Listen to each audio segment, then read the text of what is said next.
we're going to do The Howling Part 2. Well, now, I had done a lot of work for John Daly. I was Captain Budget. I knew these guys.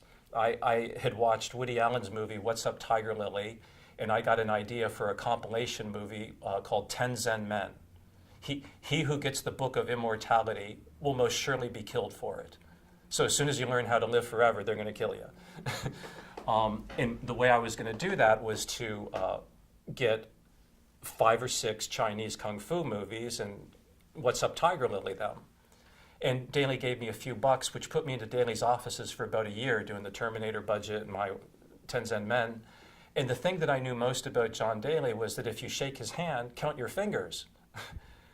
I didn't see that there was any way our company could come out if we got into business with John Daly.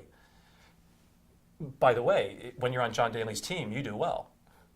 When you're not on John Daly's team, if you shake his hand, count your fingers.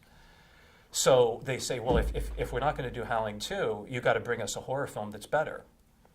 Well, through junior achievement, when David Simkins finished his degree at the University of Iowa, he knocked on my door. I was already established in Hollywood while he was finishing college. I'm 4 years older than him, so I had a 4-year head start on him. So he knocked on my door, and I got him a job, first at Sandy Howard, and then I brought him to New World with me when I went to New World. And he was my junior executive. Stephen King at the time, and I don't think I'm telling tales out of school, did a lot of cocaine. And he was up a lot. And he was answering a crazy amount of fan letters. So David Simkins brings me correspondences. He's been writing to Stephen King. I mean, they've been exchanging letters just because David's that kind of guy and he's a fan. And so he tells me that Hal Roach Studios owns Children of the Corn. And this doesn't make sense to me on the one hand because they do Spanky and Our Gang and family things, and what the heck are they doing?